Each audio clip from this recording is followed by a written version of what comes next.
Is GolfTEC a waste of your hard-earned cash? Is it a legitimate teaching program or just some bait and hook golf instruction scheme? And this is a piggyback off of an episode I did 2 months ago where it got great response, so I figured let's do a 2.0 version. And I want you to stay and watch the whole video because not only are we going to look at an evaluation, which is the initial lesson to try and sell you the membership, we're going to look at an individual lesson and then also look at one of their swing tips from GolfTEC's website themselves to see how they are selling their package. Now, quick disclaimer, I don't have anything against GolfTEC. It has helped many people, but it had also hurt many people, and I've inherited a lot of their students that just felt confused and felt like they wasted their time and money. Comment down below if you've ever taken golf lessons or enjoy this type of series, and we'll keep doing it if you do enjoy it. And don't forget, this Sunday, submit your swings to me. We're going to go live and take care of you, the amateur, for free to help you with your cause and effect. Timestamp below if you want to skip the rest of this intro, but I'm going to see if I can relate most of my students' initial experience with GolfTEC in the following video. Hey, good morning. I'm looking for an oil change, please. Hey, no problem. I'll be right back. Hey there, buddy. Just finished checking out your car. You've got a real treasure on your hands. Treasure? You mean like a gold mine? More like a sinking ship, but we can work with it. Uh-oh. What's wrong with it? Well, let's start with the oil change. It's due, but wait. That's just the tip of the iceberg. Iceberg? How much are we talking? Let's see, we've got a cracked windshield, which is a serious safety hazard. That'll be $200. Great, what else? Your tides are so bald they could start a shampoo commercial. That's $600 for a new set. I thought they looked a bit thin. Thin as in, but not for tires. Now your brakes are squeaking like a rusty door hinge. That's $400. Oh, fantastic. I'll just make sure to avoid any sudden stops. Exactly. And your air filter, it's so dirty it looks like it can run for the president. That's another $150. And then there's your transmission fluid. It's like molasses in January. Let's call it $300 to flush that out. Molasses? Can't I just add some maple syrup and call it a day? Tempting, but I don't think that'll pass inspection. Now, last but not least, you've got a mysterious knocking sound from the engine. Could be an engine mount or a small family of squirrels. Squirrels? Just kidding, but seriously, that'll be $2,000 to fix. Wait. So, what's the grand total? Drum roll, please.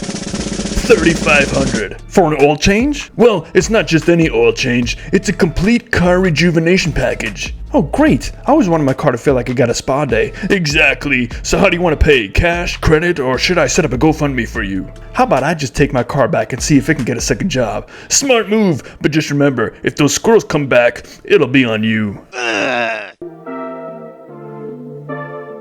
Alright, this video is coming from a student who is in the middle of their lesson series, so I'm not sure where they are at this point, but we're going to watch it and take a peek and a listen and an overview to see what is said and what is covered. The hands, we're going to see a couple of things here too, right? So one, let's take this one at the top, let's get this one to the top.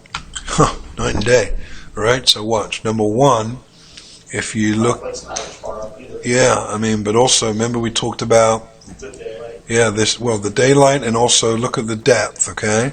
Look at this one, the difference of how much, almost half the foot. Yeah, half the foot, right? This is so much. He goes to the top of the swing and he's looking at the comparisons, and yes, we see the one on the right is definitely deeper. His shaft is pointing more down to the center of his arches of his heels, which is fine. The one on the left side, it is steeper, and we do see some plane issues. But now let's fast forward to where he stopped talking about all this stuff, and we're going to play, and I want you to watch what happens. Keep your eye on the guy on the right.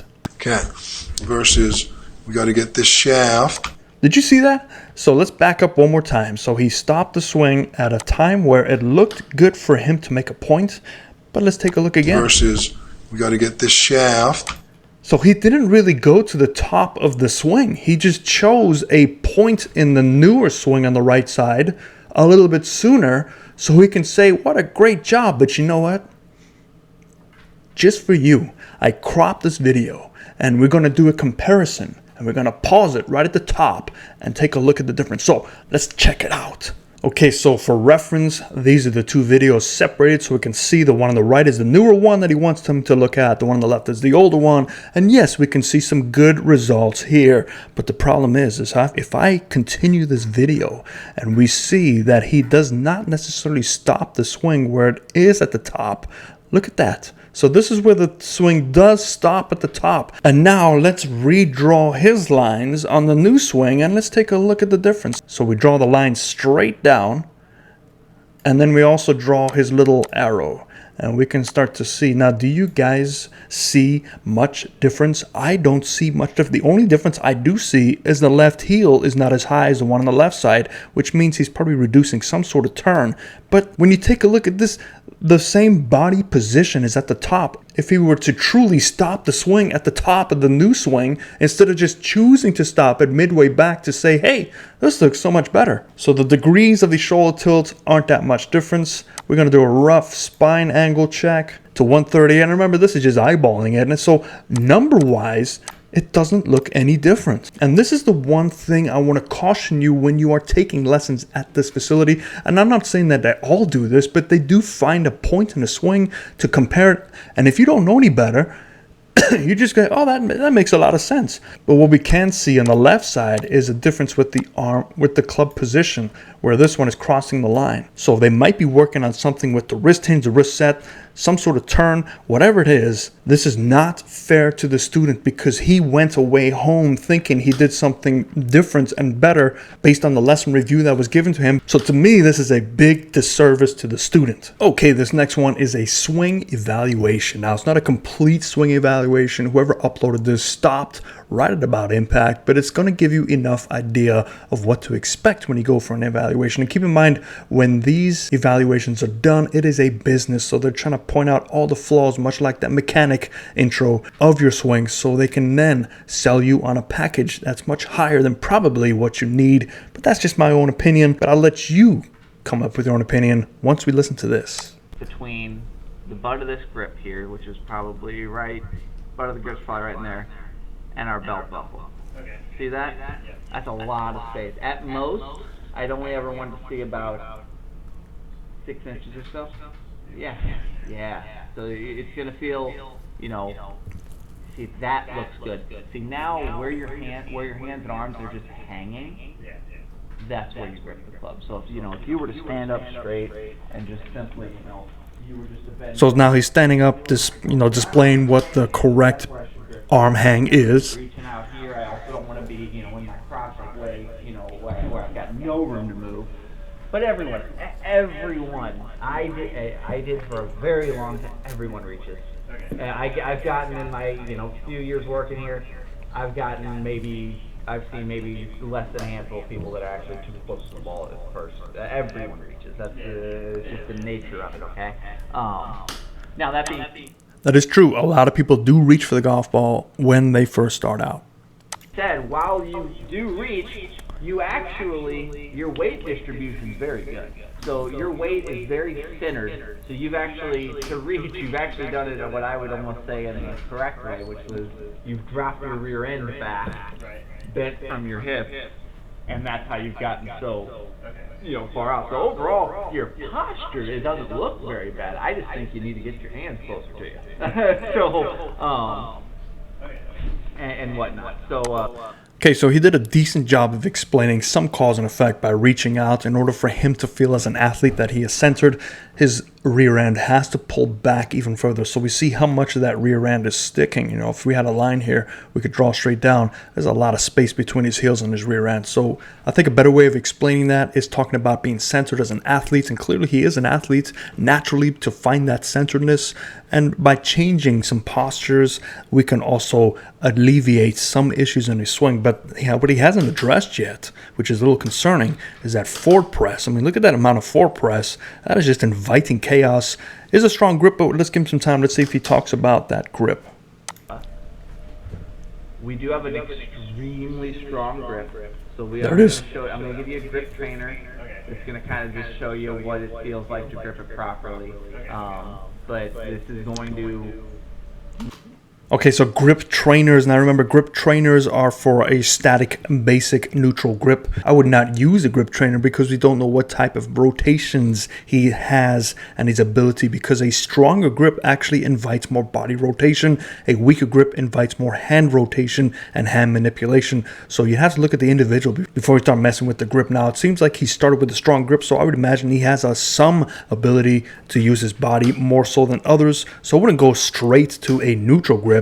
I would slowly work back the grip change along with some motion changes. Need to change a little. It's not going to be a massive change. It's going to be a change over time. Okay. Okay, so he did address that, a change over time. So good. But first thing I noticed, other than that, your setup looks really really good. So you've got your right shoulder nice and low. Your stance width looks really good. Your shoulders are very square. Your hips and feet are everything's in line with each other. So that's really good. We don't have anything kind of cockeyed or funny looking. Yeah, except a 45-degree forward press. That is, if he doesn't mention that, some issues here. That's actually a great positive. As you move this club back, you hinge it up beautifully. Didn't mention it. A good camera angle, I'd have you hitting off this other stuff. But even you just trust me when I tell you you're in a great spot right there. Okay, with the club. You move it up to the top. Your left arm breaks down quite a bit, and and then your wrist and everything break down, and you can see. I know it's kind of tough to see, but you can see this club face right here would be pointed straight up to the sky. So like the grooves are looking that way. Okay, that's because your grip is so strong this way that it gets shut at the top. That's why you're getting a lot of these that when you do catch it are off to the left. Okay, so he didn't mention why there might be that arm issue. Now, if you don't turn the body, specifically the lower body, enough for him to get that club to parallel to the ground, he feels like he needs to get to parallel to get some distance going. So he has to break down and get a fourth lever involved with his elbow because there's not a deep enough turn with the hips. Now, the reason why there's no deep turn is because of the way he's set up with all that weight on your heels, and you're already back on your heels. If you turn your hips, your whole body's going to come out of posture. You might even fall backwards. So he knows this, and he restricts his lower body. And when you restrict the lower body, you also restrict the shoulder turn to its potential to get the club deep enough. So he has to make up for that by getting his hands deep enough, breaking away, creating the fourth lever, creating some issues. So I think a little bit more explanation would help the students trust you a little bit more, but also see how he's able to hit that golf ball with what he has. That being said, on the way down, your club falls right on the plane. I mean, your club's in a great spot on the way down. So, that's why I'm saying, you move the club pretty well. You actually get the club into good spots. It's just our body's not in the right areas most of the time, okay? So I agree. He definitely gets that club in the plane correctly. So you can see, again, another ode to his ability as an athlete. So we have to utilize this. Through impact, your hips cleared, your lower body worked really well, your upper body, your right shoulder's nice and low, so you've maintained your spine angle, stayed in posture, everything's good there. And we stayed kind of flat-footed and our weight stayed back a little bit. Yeah, but the biggest thing I noticed with your body movement is that as you take it back, number one, you don't use your lower body at all, really. There it goes. You've got exactly 16 degrees of hip turn at this point. Tour average is 45. Okay? No. You get what I'm saying? And so you get what I'm saying? And your shoulder turn at that point is 68 degrees. Tour average is 88. So we got to get you feeling a much bigger turn with your lower and upper body going back behind the ball. Okay? Okay, so one thing that is a very big pet peeve of mine with this system is this whole tour average thing. Why would you try to get average people to compare them to the best in the world, the top 0.1% of golfers on this planet who are freaks of nature who get to these positions? Now, you notice that they never show hand path or club face relationships in these numbers because they realize that tour pros are so different with their hand pass and the club face manipulation because they have a solid foundation, and that foundation provides them access to be very discretionary with their hand pass. So they can't measure hand path, so they default to this system, which can work for a very small percentage, and that's probably the percentage that likes this system. But the problem is most of us cannot get to these positions because of our body mechanics, our abilities, our flexion, our injuries, with multiple reasons. And what's funny is this is the only game that I know where amateurs are comparing themselves to the best in the world and trying to emulate that. That just doesn't make any sense to me. I doubt you see any middle-aged guys and girls playing softball trying to emulate Shohei Ohtani's motion, breaking down his motion so they can try and emulate it. That just doesn't make any sense. And the one thing he failed to mention is this amount of separation. So 52 degrees of X factor this guy can have. So he is a very flexible individual. This should be a positive. This should be congratulations. I've never seen this. This is something that is very unique. The amount of flexion that you can separate between your upper body and lower body, let's use that. We don't need 45 degrees of average tour hip turn. All we need to do is get you 10 more degrees and you're close to that 80-degree number, which is what you need. And then you'll eliminate your arm position so we don't have to get that fourth letter involved. But we can only do that by changing your basic setup with getting your weight more centered and eliminating that forward press. But that sounds a little bit too easy. They want to show you all these things that can go wrong and how we can get your numbers up there to match the best in the world. That's going to be a longer program. We're talking probably once a week for a couple of years. We're looking at about $5,000-$6,000. Okay, this is where it breaks off. So I don't know who he brought up. I'd be interested to see. Hopefully you can see what their system is about. And yes, like I said, it works for some people. But does it work for you and me? I don't know. Maybe you should go and try it out. But let's take a look at one more video of GolfTEC themselves giving a swing tip. Okay, let's see what they have to say. And their swing tip of the week. Understanding how the follow-through works can solve a lot of common problems, like this one. Check out the differences in these shots. This iron shot is a low, short, and completely ineffective one. The other is really nice, and it's not an accident. Okay, so first of all, the guy on the left, I know him personally. He is not a high amateur. He is a golf professional that has been with GolfTEC for many decades. It's a little bit of fudgery going on here, but hey, we all have to demonstrate it. So for demonstration purposes, I see why they needed to get this done. Notice the difference in the tilt of the shoulders between the two swings. Tour level golfers tilt on average 39 degrees to the right at impact, which the low handicap golfer is demonstrating very nicely. On average, high handicap golfers tilt around 28 degrees. The lower tilt increases the amount he hits down on the ball, which is the main factor in the extremely low launch of this shot. Now, I did mention this video is about the follow-through, so let's go a little further and look closely at how the really good player has bent his shoulders backward many more degrees, which is critical to high and long shots. I don't know about you, but that guy on the right looks like he's going to have some sort of lower back issues. That doesn't look very comfortable or long-lasting. In addition, from the side view, watch the shoulder tilt differences here. The average tour player tilts 49 degrees to the right. The average high handicap golfer tilts much less. Put simply, do this and not that. Okay, so this is another issue I have, is trying to fit people in this mold or this cookie cutter. We have to look at what sacrifices that individual on the right side is making to get that excess shoulder tilt. We can clearly see some issues past impact with the amount of pressure on that lower back. And is it worth trying to fit this mold? And he actually loses spine angle, the guy on the right side. He loses his posture to sacrifice for that shoulder tilt. Where the guy on the left, you can see he's holding his posture, and you can see this is a high-level player who's trying to manipulate a shot. It doesn't quite work out for their means, but they're getting the point across about the shoulder tilt. But they're failing to mention all the things that are required by the top level golfers to get that shoulder tilt, which is proper setup, proper weight management, your flexion, your ability, your hand-eye coordination, your athleticism, the weight management of how your body's moving back and forth, correct posture, maintaining your posture. There's just so many things at play here than just to pick out a number to say, congratulations, you got in the green. You're on your way. Just like we saw in the first video, they can manipulate this by picking points in the video to make their point, but it didn't really make a point. It just allowed them to make the student feel like they're getting better. Are they really? So here's a way you can practice your way out of that problem. Start with slow practice swings, and you're going to stop when your arms are somewhat parallel to the ground in the follow through. A couple things you'll do after that. First would be just lower your right heel closer to the ground. And then secondly, you'll keep tilting your head further and further to the right. That's what enables you to tilt to the right as well.